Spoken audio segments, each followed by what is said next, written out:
Deuxièmement, je vous informe, chers amis, on est en train de recruter des jeunes Congolais. Balatsi bango basokoto. Dans la précipitation, batako tinika bango na front. C'est de la chair à canon. On n'est pas prêt. Laissez-moi parler, je vais vous dire pourquoi. Dala, collègue. Oui, président. Nyon c'est à la théâtre terre. Pardon? Nyon c'est à la théâtre terre. Président. Non, non.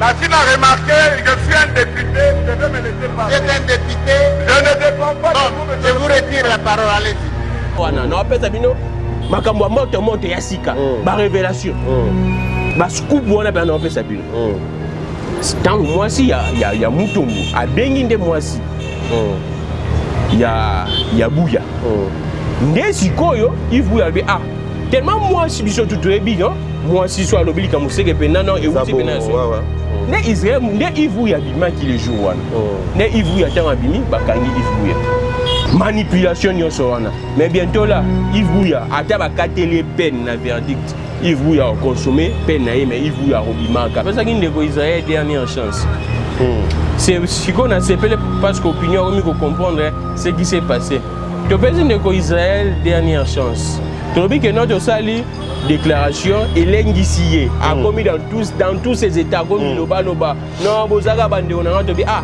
ndeko to moni alinga se repentir to pesa ye dernière chance bakongomani bayimboka mususu bakanisa ke non biso to wana en na ye to ba jaloux to bi to pesi ndeko mais on a dit manipulation balobi ka manipuler bino yango wana biso siko to ndimaki pour que opinion et mon ke toza jaloux ya Israël ke mais to linaki genda zonga na raison il vouya s'arranger déjà et s'apprêter pour faire face parce que dans tout ça que koke non a mis dossier na justice quand on a essayé que ceux qui ont annoncé guerre na Rwanda que ça n'est pas tout perdre des mots comme Mobimba bande bandima ngati mais so ezaka ba bêtise entre ba politiciens ba polémique entre ba politiciens moko nzamboka alingaki aloba sote toza kuna guerre te mais mbo réseau kende déjà et ceux qui sikoyo to bi que non bon guerre comme bena officiel wana Rwanda comme bena non officiellement ba comme bena na culture ya retirer et sur mboka na biso contre mboka na biso au monde bena que non mboka ko kende 500 militaires ba boto la bino mboka bomoni bango ndenge ba quantité je ne sais pas pourquoi bomoni bango parce que il n'y avait pas de militaires na frontière ba frontière juste poreuse mutako ko kota na admis so ba frontière na biso eza poreuse ya modèle la bongo ndeko nanga mais l'accès que toza sous na mboka te toza sous n'état te une haute trahison le président de la République article 69 a respecté en côté lui il est le garant de l'intégrité du territoire si quoi intangibilité ya ba frontière na biso eza violé mokonza mboka ne parle pas mokonza mboka za mobali ou bien za mobali te azobanga Kagame ou bien azobanga yeti tozo ko comprendre te toza na président nous avons tout sauf un président de la République un président de la République inutile un président de la République inutile c'est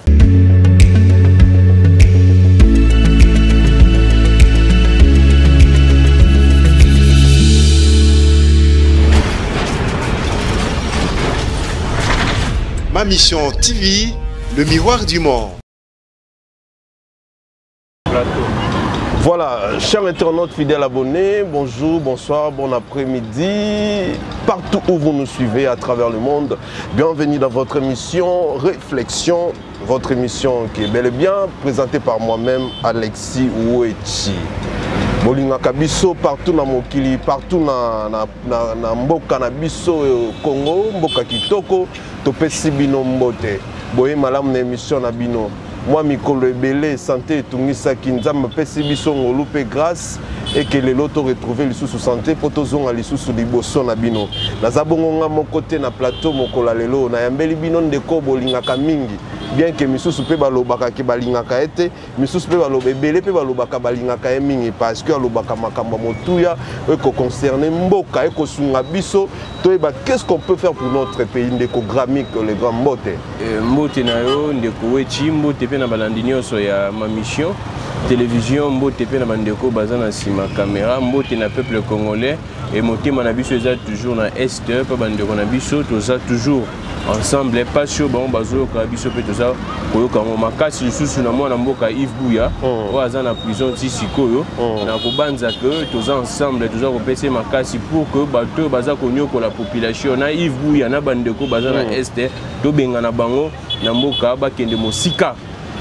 Voilà, ndeko Gramik le grand est kondongo wana kaka et lisusu makasi atoko ko prendre que bunaga na chanzu pe ronyoi mikeno karisimbi na bisoke ezali bongo na maboko ya ba M23 to mona kipe bongo M23 atina kisulo laka kolakisa eki yaza makasi mingi koleka oya biso armée alobi eke soki to meki lisusu akobeta biso lisusu po to mekaki ya beti biso abotoli biso bunagana to mona porte parole na bango alekaki alobaki yango yo tanke yo mwana ya mboka pe mopanzi sango ekosala oboni. Merci beaucoup. Ngai eloko wana naza surpris tie na likambo wana to banda ko lobango med fois.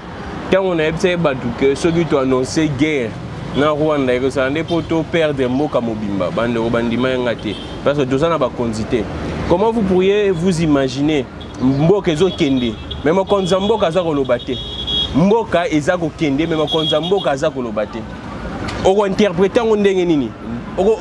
N'habite aucun sangondereni, aucun justifié ondereni. Mon konzambo kaza kolobate ni porte-parole ya gouvernement. Mais sur les arabes bêtises entre les politiciens, les polémiques entre les politiciens, mon konzambo ka alingaki aloba. Makamo FCC cash abandonne aloba chaque jour. Aloba atteint plus de 3 fois, atteint plus de 4 fois. Mais au bandeko bazako kufa. Bandeko bazako kufa matin, midi, soir. Mon konziwa zope sa commandement sur dans chocoladé. Akoufi, mon konzamboka ne pipe mot. C'est lui le commandant suprême ne pipe mot. Maintenant, Namboka ya boye. Quand on a nebisem no soka to meki kaka. Kosa la guerre na Rwanda na ba konzio mboka kende bandeko bandima ki bisote. Toza ku na guerre te, mais mboka zo kende déjà. Et soki sikoyo, to le que non, bon guerre comme na officiel, wana Rwanda comme benda non officiellement ba comme benda na culture ya retirer et sur mboka na biso contre mboka na biso. Au monde benda ki non mboka ko kende. Ya mwa to senga ba kongomani nyonso. Et loko ezaka ka moko. Annonce ezaka moko, communiquer ezaka ka moko. Et sengeli bato bazo ka mboka baza libanda. Bato nyonso ba ka mboka siko balakisi incompétence na bango, balakisi ignorance na bango, balakisi nyonso na bango. On ne sait pas. Moko nzambo makambo za ko lekela e. Na moto aza koyeba te eloko ni asala ou bien aza informé te. Parce que ya lo baka non, je n'étais pas au courant. Naza ko comprendre jusqu'à présent. Mais balobi jusqu'à présent silence au monité États-Unis balobi pour na Rwanda. Balobi qui va condamner fermement à makambo ko sala mana est ba mo konzambo ko travailler en silence. Ndeko nanga peuple congolais a zobate. Peuple congolais a dupé. Na onyo so Félix Tshisekedi l'activité comme théâtre. Ayeli biso wa mutualisation des forces na ba Ougandais ba tuba sepeli. Biso to condamner ki yango to telemeli yango mo konzambo boko yo kabiso. Biso ozo ça les bêtises. Bêtises ya makasi. To telemeli yango. Mais mon konzamboka na batu na ye ba oki biso te. Biso ba ene ba nani théâtre na bango yango ne balukeli bango. Les fils ya Museveni ye wana asalié na Rwanda pour que ba attaquer biso. Ndeko na nga la question qu'on doit se poser banda même sous tango toza koloba to lingi mboka te Félix to lingi te ndeko na nga la question qu'on doit se poser. 500 militaires. Na loba ki on peut à 500 militaires. Rwanda ba koti na mboka na biso. Ba kota ki ndenge nini? 500 militaires, donc bino bla bovani na frontière, est-ce que na ba frontière na biso ba soldats ba zalaraté autorité de l'état zab na kata frontière 500 militaires ba koti bon moni pe bango te botiki bango ba koti à travers l'équipement ya MONUSCO bo repérer bango esika nini ba zalaki 500 militaires là. Pourquoi fusiller ces militaires? Pourquoi ne pas fusiller ces militaires? Là, vous ne le faites pas. C'est la ordre, baza soldat. Kasi yangwana naza kolobate ndekonanga ba kondio baza ba complice. Ba kondio ba tu ba koti 500 militaires ba boto la bino mboka. Bomoni bango ndenge ba kotité, je ne sais pas pourquoi bomoni bango parce que il n'y avait pas de militaires na frontière, ba frontière juste poreuse, mutako ko kota ndenge bimi, so ba frontière na biso eza poreuse ya modèle à bongo ndeko nanga. Mais l'axi que toza sous na mboka te, toza sous n'état te. Ndeko na article 69 ya constitution, je pense que je dois lire ça. Article 69 ya constitution babandeko ba excusez nga non mukie pardon penda.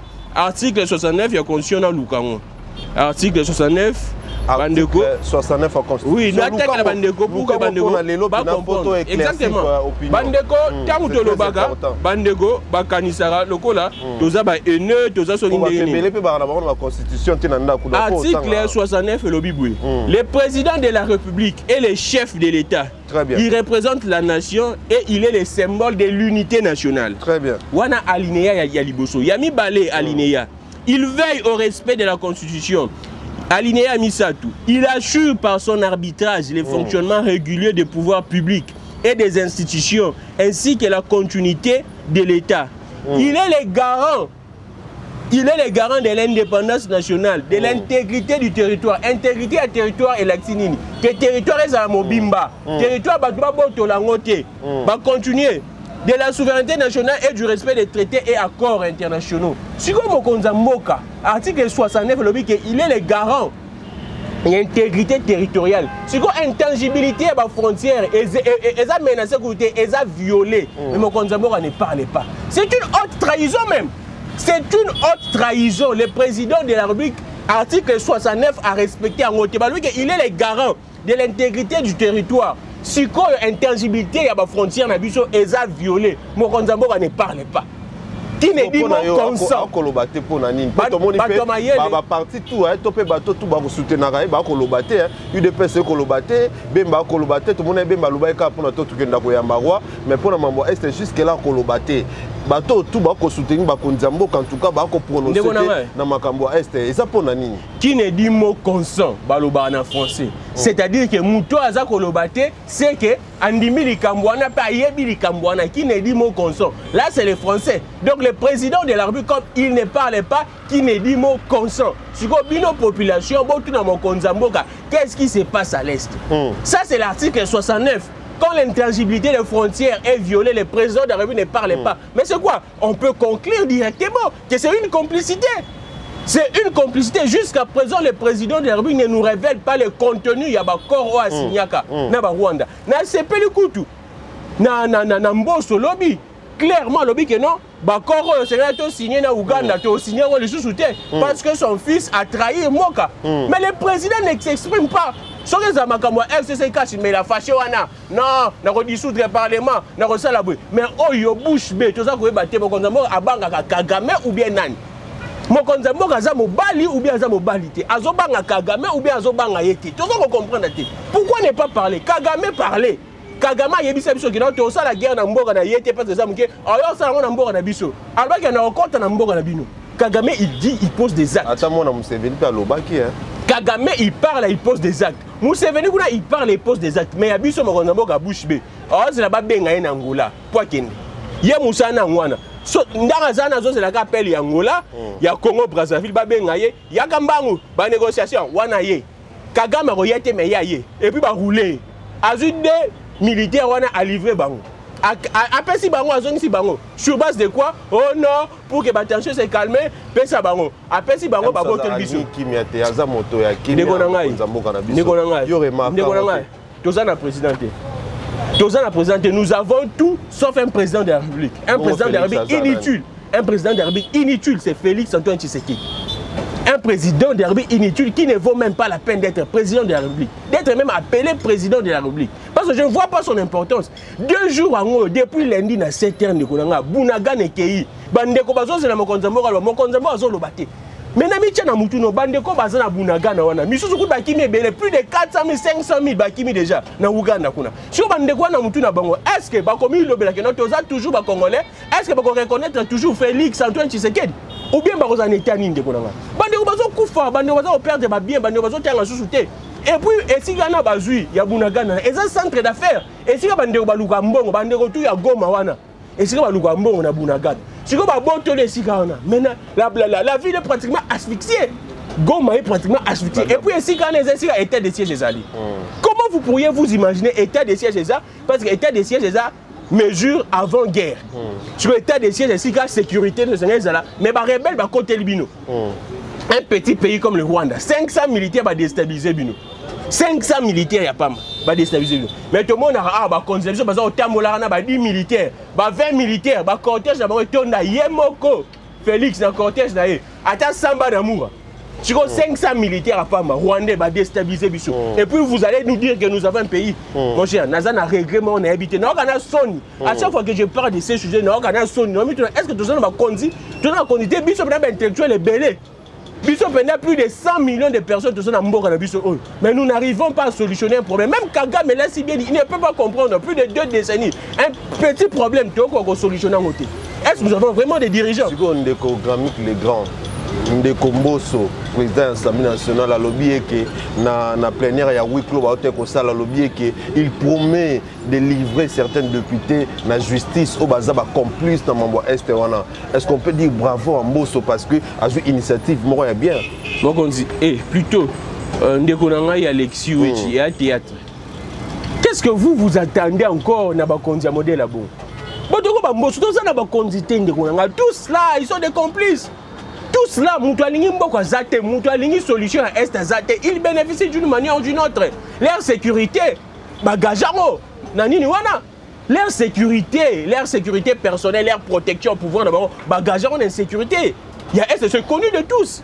C'est connu de tous que Baba Konzinabi sont leur sécurité, leur protection à pouvoir, Baoumela, leur éternité à pouvoir, bagageron insécurité, il y a Est, Banderoba Koufa, Baoumela. C'est ça, c'est clair. N'attendez rien, n'attendez rien. Attends le bibon, ils ont théâtre, ça les deux côtés. Alors, maintenant, quitter les groupes armés, si les deux, comme on a beaucoup de côté, on a tangiti. Ballon, les 4 officiers. 4 officiers, on a ballon, on a déjà cala. 4 officiers au ballon, on a déjà cala. Et puis, bazara, bâtiment sans fonction. Bazara, t'as une ligne à commandement. Donc, officier sans fonction, bazara, une ligne à commandement. Officier moulongo. Bazara, sur le théâtre. Oh, nous sommes état de siège, mutualisation, et ça théâtre pour berner la population. Quand il dit ça, et ça stratégie à manipulation et opinion. Dans l'opinion, ce qui est sûr, mais oh, ça n'a rien à voir. Ça n'a rien à voir. Oh, tu as il y a une stratégie à manipulation. Stratégie à manipulation, il y a mindele. Pour faire voir, croire l'opinion que non, nous sommes en train de travailler, nous sommes en train d'agir. Or, et ça, il y a un côté. Bande de gens besoin de ce que vous avez pour les cambo. Ce que moi, je mon conduana, il y a armée à l'obaka, il y a goma.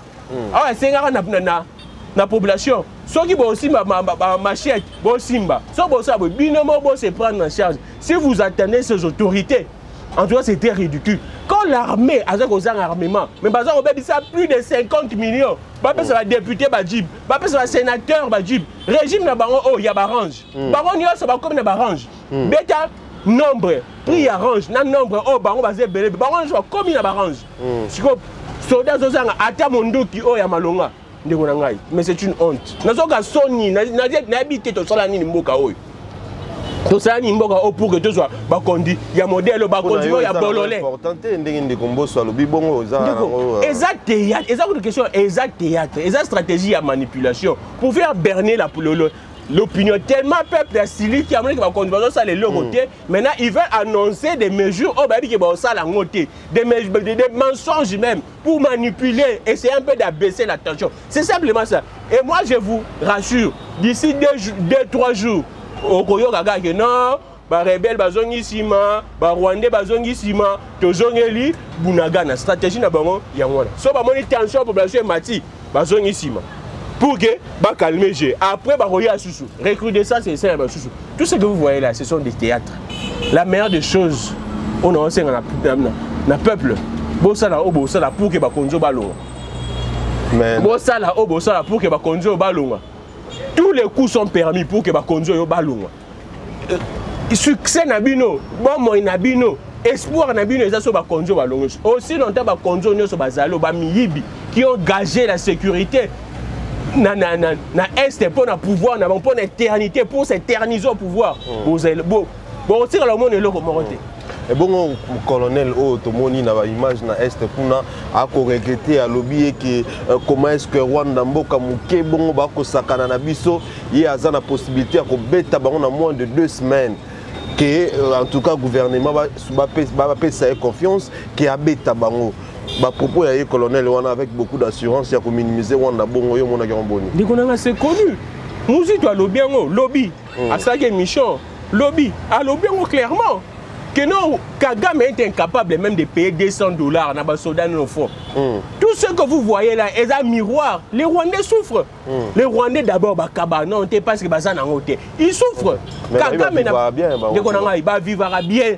En fait, Kagame a ça là, le col à moi impression. Après ça, votre impression, Libanda, que non, mon pays va bien, va mieux. Ce que vous voyez là, je vois que Bazar souffrir. C'est vrai que train de vie. Bilo que ça moins cher, mais tout mbongo est qui a raté na Rwanda. Ba Rwanda ba kabaraté so que na Rwanda ba monio na Rwanda pour ba identifier aux Congolais. Signe liboso eza liquidité. Ma générosité ko kabambongo très facilement. C'est-à-dire qu'on est généreux, ce qu'on est dans un restaurant, pour boire aux autres, c'est un Congolais. Rwandais, bon est qu'il a raté. C'est vrai que la vie coûte moins cher. Dans le monde, Kagame est incapable de payer un soldat au front $200. Si on dispose de plus 1 milliard, on a 1 milliard à Pambo. Ce qu'on dispose de guerre ici. Donc, si les soldats sont Kagame, Azaka, je pense, na 20 000 hommes. Effectif, il y a armée à Rwanda, 20 000 soldats. Si j'exagère, 32 000. Mais Bissot Toza n'a plus de 200 000 soldats. Imagine un peu, toi, on a plus de 200 000. Mais tu embêtes à Rwanda, un petit pays. Rwanda, Kinshasa, oh, les qui ont a monnaie. Kinshasa, les qui ont a monnaie. Soit tu as 50 000 militaires à Bissot, n'est-ce pas Moujito, tu as dit Bangon à Rwanda. Mais si, guerre aussi là. Mais ce qui se passe, c'est ça que pour gager, pour assurer leur éternité au pouvoir, ils ont gagé la sécurité à l'Est.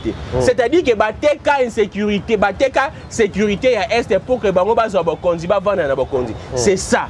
Il y a un autre qui va connaître, c'est le Bakendi. Aussi longtemps Bakondi na Baza, Ataboza Salinde, ils vont faire tout pour que Bandeko Kufaka na Est. Bango ne moussa la trahison. Ba plan soit défense. Bango ne moussa ça ennemi. Et ça peut gagner ennemi ango bolingi bobeta. Bobengi awa na Kinshasa. Bobeta bango te botika bango babima. C'est ça. Mais na mambo ka na mambo Est Togoloba ah tout monde papa Molé azwa qui parole na kati assemblée. Tout monde comment est-ce que Mboso a bengani alobi ke wa koloba eza théâtre. Deux fois tant yo ka papa Molé koloba makambo Congo.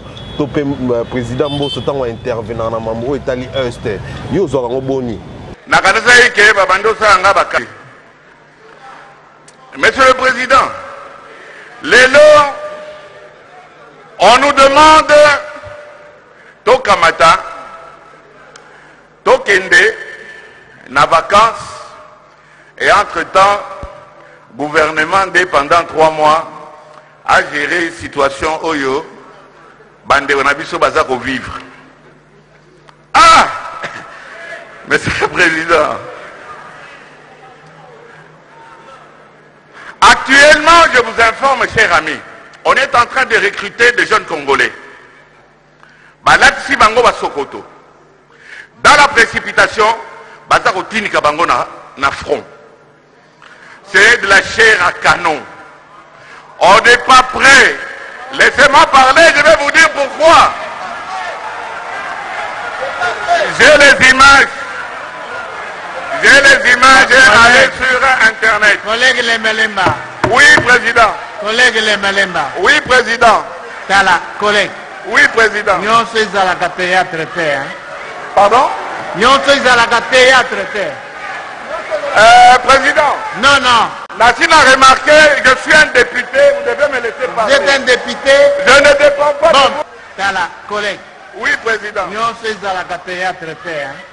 Pardon? Nyon sois à la théâtre terre. Président. Non, non. Nassine a remarqué, je suis un député, vous devez me laisser parler. Vous êtes un député. Je ne dépends pas de vous. Je vous retire la parole, allez-y. Allez, allez vous asseoir. Vous êtes un député, Non, allez vous asseoir. Allez vous asseoir. Ndeko na ngai, nyonso wana eza ba théâtre. Moni batu wana bazana eloko ya malamu oloba pona peuple te batu wana baaka pona libungu na bango na pouvoir na bango. Basomba bandaku, bazwa 5 basi, 6 basi, 10 basi, 20 basi vina bango yango wana. ils n'ont rien à foutre avec ces pays. Ils n'ont rien à foutre. Ces pays appartiennent aux Congolais et les Congolais, battez-vous pour votre pays. Si vous attendez à ce que ces autorités fassent quelque chose, en tout cas, rien ne va se faire. Rien ne. Makambo, les députés, théâtre, en assemblée. Lobby, théâtre, loi d'habilitation. Pour que le gouvernement Makoki a renouvelé l'état de siège. Aussi longtemps, l'état de siège n'a apporté aucun résultat. Aucun résultat. Loi d'habitation, lobby, l'équipe l'Assemblée nationale, spécifiquement pour l'état de siège. L'état de siège est porté. On a plus de combien de prorogations? On a plus de 100 prorogations déjà. Sur 20 combien déjà? On a beaucoup de thé. Et les gens tellement belle.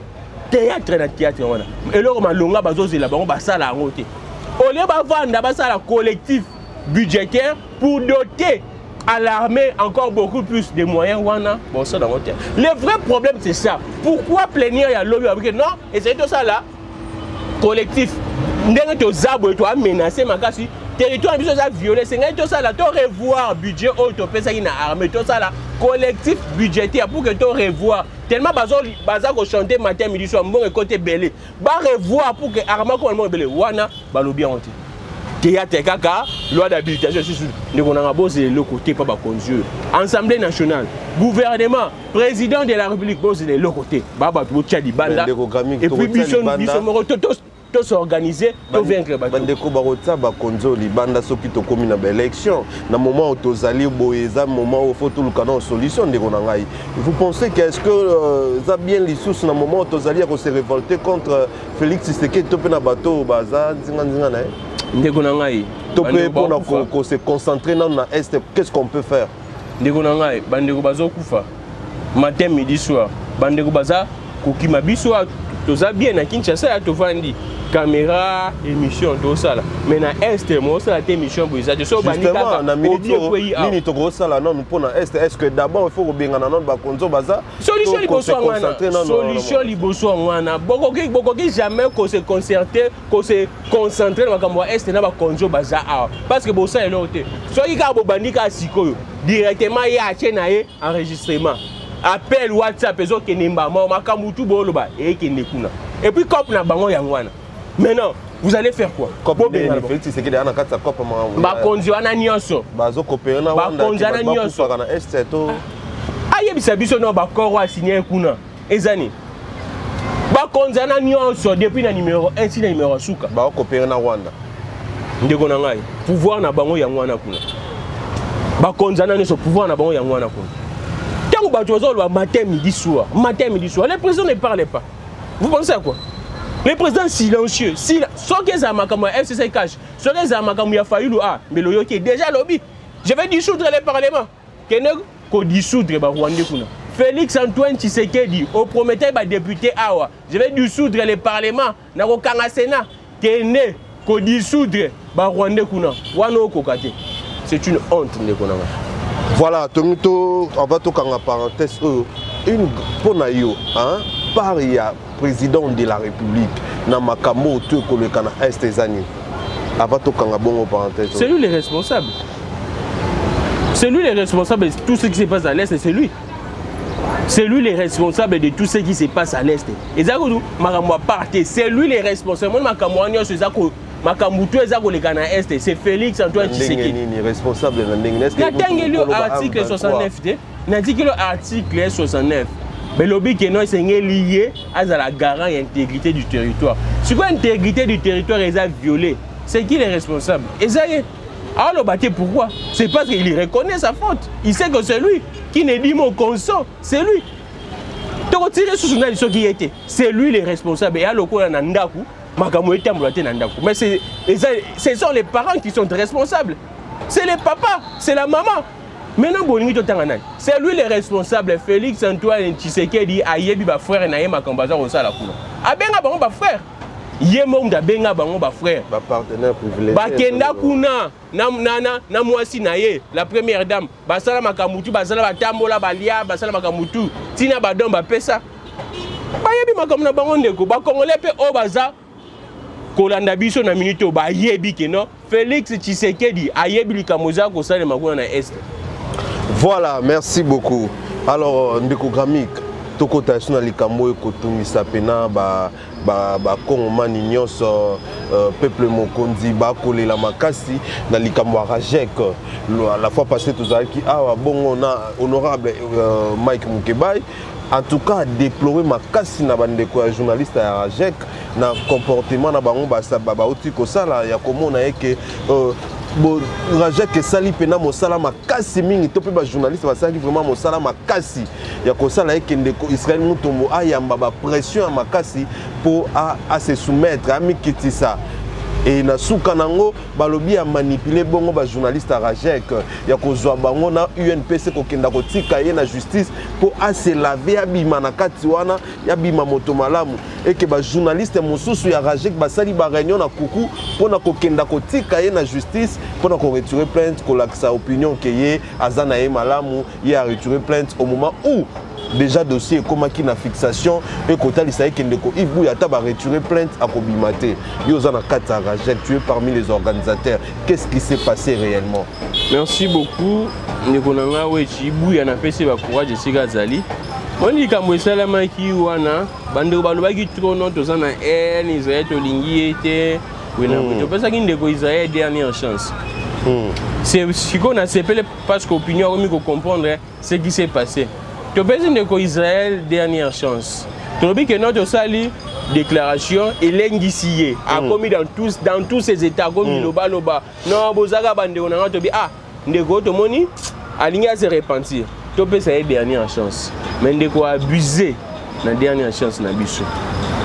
Ndeko abuser la dernière chance na biso. Ça qui Israël. Ndeko a violer dernière chance na biso. Tu penses que dernière chance ça ndeko bandeko opinion bakongomani baimboka mususu bakanisa ke non biso to na en na ye to ba jaloux to bi to pesi ndeko mais on a dit manipulation batu balobi ka manipuler bino yango wana biso siko to ndimaki pour que opinion emona ke toza jaloux ya Israël te mais tolinga ki yenda zonga na raison siko ba ndeko tu ba moni ke non Israël aza mutu oyo esengeli ko pesa ye chance te aza ndeko oyo esengeli to zongiso to garder kutu susu te na corporation. Azan de go c'est de garder sous soutien la corporation. Comment expliquer yo yebi déjà que non il était au courant que ce dossier était déjà fixé. Et pour n'appelle ça ma révélation.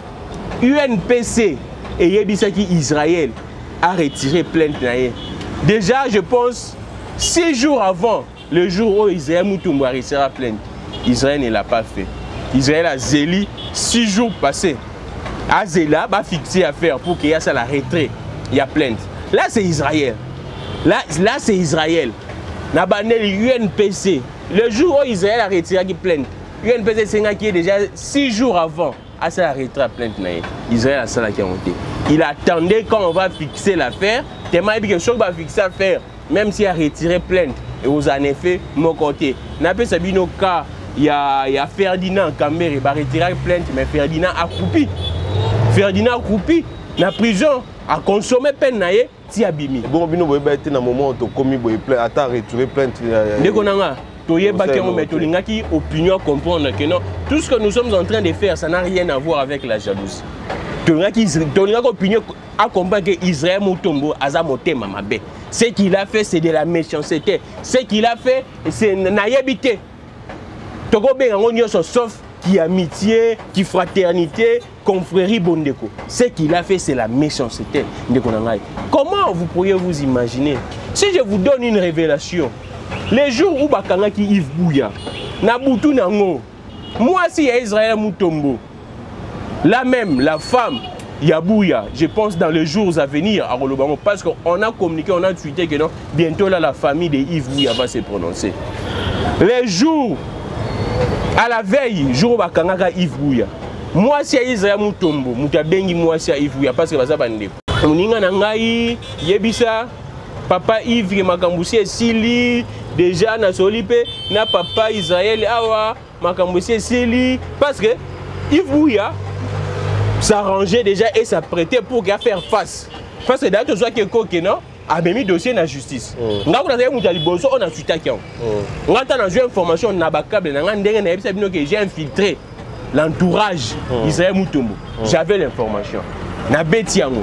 Na signalé Yves Bouya. Tala ke balingi bakanga yo. Yves Bouya s'apprêtait déjà parce que azwa moyens, mécanismes, comment faire face. C'est la femme d'Israël. Quand on dit Betty, maintenant Israël utilise sa femme pour qu'elle contrer information à Bisso. A Bengi Mwasi, Yabouya. Non, et le reza sous thème, Makambutu déjà bongi, et papa Israël a quitté mon thème, à la famille, et le reza sous thème, papa Tamboulanaye, Kimia, Azane à l'aise, Asanaye, Makamna a vaqué librement dans ses occupations. Donc, j'ai au Bassalé Israël, n'a pas révélation. N'a pas Sabino ba révélation. Moi si il y a Israël qui travaille na moi si na pour notika qui.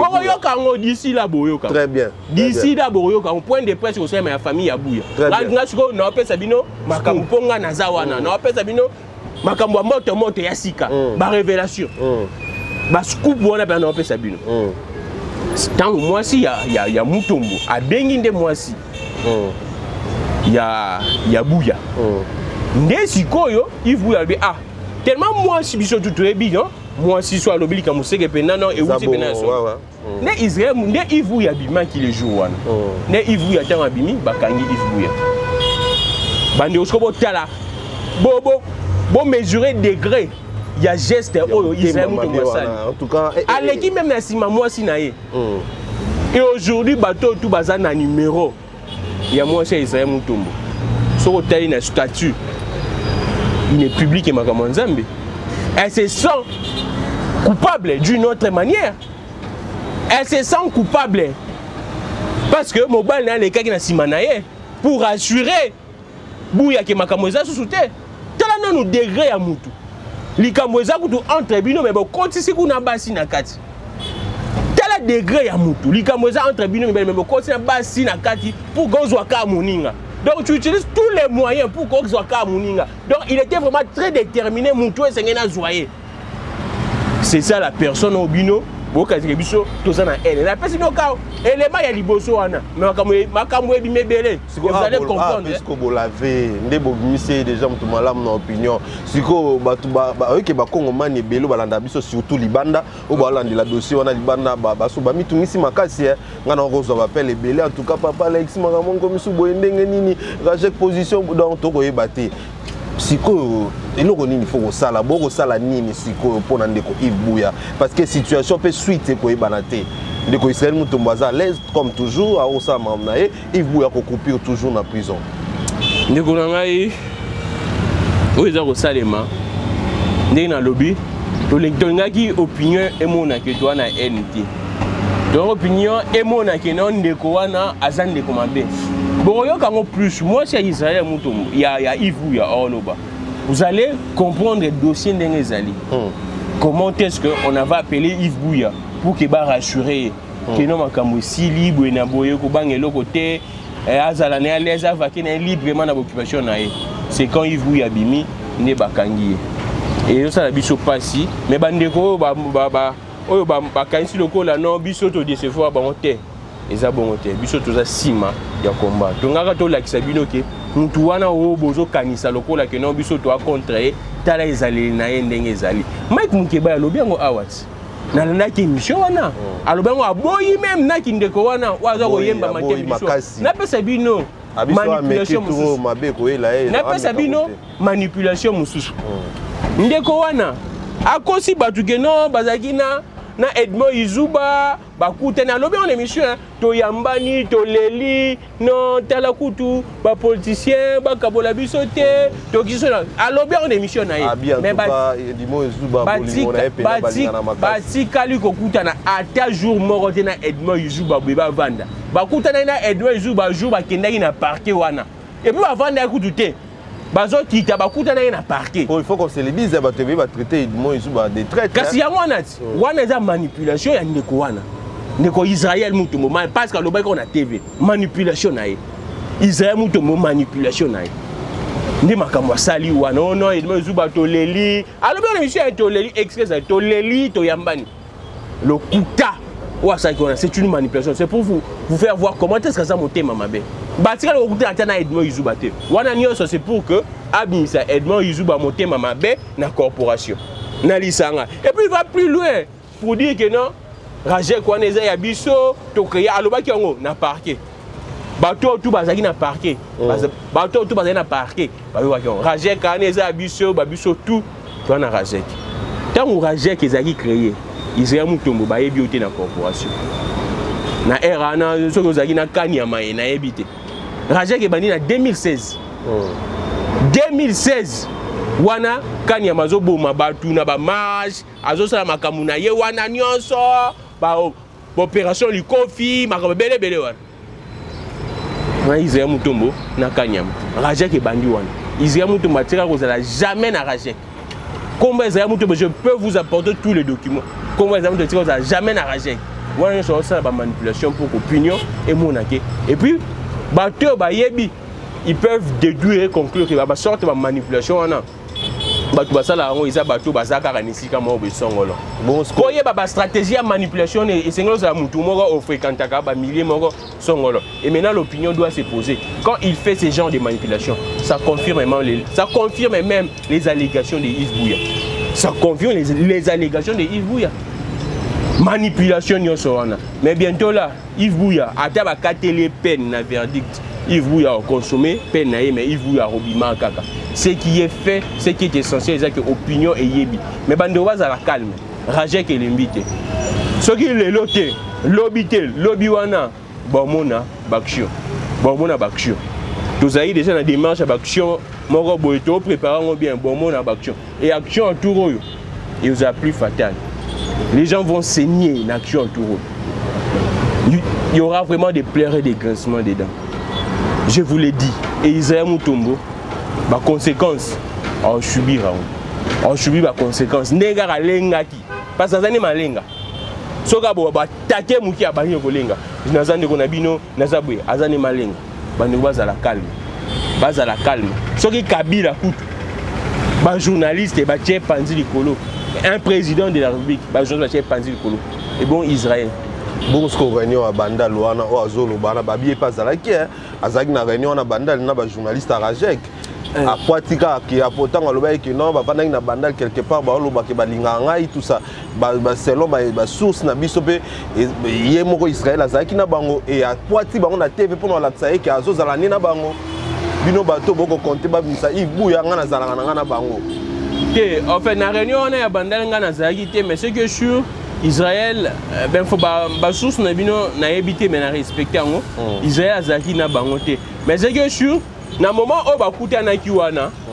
bayebisanaki moi ba vérité tala kutu to kutanaki boye to se décidaki to ça la boye mais encore aujourd'hui décision il y a retrait il y a plainte on peut faire ça et puis on doit se le dire en tout cas nous savons tous que là où il y a toujours des Congolais il n'y a que des traîtres ba traître bazalaka ka bato yo ba fuitera d'informations pour na moi 50 francs 10 francs bazana bango mais c'est que sur les actions sont là, nous continuons à mener des actions pour la libération de Yves Bouya. C'est vrai que, à part Ndekouana, tout ça, Kotanga Kombo, Israël Mutombo, il y a également des mains noires à politiciens. Et Tobi Bango. Bientôt là, tout le temps, à Penaba, Kombo Nabango. Parce que nous avons des informations. Ils ont dit qu'ils vont, je pense, nettoyer, rééduquer la presse. Voilà slogan là-bas. C'est ça les termes que Bazako utilisait. Ils vont nettoyer, rééduquer la discipliner, voilà. Ils l'ont dit, ils vont discipliner la presse. Que non. Quand vous allez discipliner la presse, c'est la population qui va vous discipliner. La presse est avec la population. Presse. Et la population comprend que non, on va presse au Lobana ou bien ça là, là où ils ont intérêt, Yangwana. Mais ce bon ça différent, la population va constater également. Mais je pense que dans tout ça, quand l'UDPS dit que ce sont les journalistes qui bloquent les actions du président de la République, on peut faire un raccordement. Qui sont derrière l'arrestation de Yves Bouya. Quand l'UDPS, le régime, là c'est Peter Kazali qui l'a dit, je ne sais pas comment bloquer l'action Mokonzamboka. On peut faire un raccordement. Et on comprend tout. À défaut de rater Pero Louara, Bouya. À défaut de rater Pero Louara, profiter Bouya. On a toutes les informations. On a Bajou Rezoya. C'est vrai que va utiliser Ndekowana pour que bazwa bouya. Mais à défaut, ne ba raté Perrault, bazu bouya. Nous avons toutes les informations. Nous sommes mieux informés. Nous sommes mieux informés. Voilà, nous sommes mieux informés. Alors, Ndeko Gramik, tu comme vraiment la souka biso na émission la biso. Tolingaka toujours invité au Toyambi avant aussi en tout cas koloba moi maloba mi balé pour na bandeko ya est. On a un moment où un moment vraiment très tragique. Au bas koleka na ba moment où il y a pas si mingi koleka presque bato nyonso bandeko na biso ya est bako kufela bandeko bako kufe bako za bako bungisa oya bango bozui vie ko kenda mabe bako lela chaque jour un mot pour la bandeko na biso ya est ndeko Gramik le grand poto silisa émission na biso. Merci beaucoup na bandeko no so baza koleka na est bozo ko mona ngai naza ko muye mayo po na bino. Matin, midi, soir, je parle dans presque beaucoup de médias pour vous. Je pense que nous sommes ensemble. Ne vous sentez pas délaissés. Si vous avez tiki bino, biso bandeko na bino, to tiki bino te. Et biso toza ko bunda ensemble na bino to cha ba konzo libanda parce que na ba konzo toza na bango to kolonga eloko moko te. Ba soda baza kolela, ba soda ba okanga ba rebelle to beta, bo beta te botika bango. Finalement, to cha bango libanda, nous allons solutionner les problèmes eza pour les canaux est. Comment expliquer Bobeng ici roi ya Belgique, roi yé 500 militaires à côté. Roi Belgique a qui yé mon côté sur invitation il y a président de la République. Roi yé 500 militaires ba côté. Roi Tangazo Kende Bazui Bunagana. On peut faire des raccordements. Oui, on a vu le roi na ina Baxelo mo vite fait na bandeko musibi alobi que non ba longoli pe statue ya Lumumba juste avant venir au roi. Mais c'est clair. Est-ce que vous avez ya solo? Ndeko na ngai. Ezakulu likambo ya solo te c'est clair. Soko ke na en échangeur statue ya Lumumba ezate ba longola yango. Ndeko na ngai. Bazolo baono et comment qui onzuluka. Et Sengeli va répandre en théâtre des amours. Ils non, balongola que Sengeli va répandre en bagi au bois kango na kati ya ninyo. Il échanger rana elali boye. Babandi o tiango moi semblant. Il y a coulé depuis kala statue na. C'est balinalité roi monango. Mais c'est clair. C'est clair. Balongola quand les jours oyo né sur roi à Royal Lobby. Lelo na butu ba vision. Balongola on peut na butu. Balongola na butu pour que la population va voir et puis la population peut en tout cas s'énerver et faire entrave. On a Boutou, roi Tangoye, à Moniangote. C'est comme ça, c'est clair. Voilà. Et c'est une honte. C'est vraiment une honte. Ça n'a pas si. Et puis, on a plus loin. Statue ou Lumumba, si la tête. Même bon et bima. Statue si la tête. Dossier c'est belé, même bon et bima. Mais c'est une honte de voir que. Dans le pouvoir, il y a Félix Antoine Tshisekedi Mangamane de Salah. Moi-même, j'ai reçu tous les fils, il y a Lumumba, du Patrice Lumumba. Le bin a Félix Tshisekedi. Ah, mais quand on simba coup de relique à Lumumba, parce que ça lui sonne, il y a papa na bango. Au long de statue à Lumumba, et puis au sali un discours qui crache pratiquement sur le combat de Lumumba. Très bien. Merci beaucoup Ndeko Gramik les grands. Un grand merci Nabino Bato Toubolandi Biso partout dans le monde. Obope Sakangai, Alexis Weti Confiance, P ma mission télévision Confiance. Merci. Comme je dis toujours, une façon de soutenir Biso da ko aimer, ko partager balien. Ceux qui bossent peli, bon dire un grand merci à Voldi qui est derrière la caméra, aussi à toute grande équipe technique de ma mission télévision. Nous toujours ce qui nous à permettre tout le monde à mais restez surtout branchés sur ma mission de télévision. Merci, au revoir.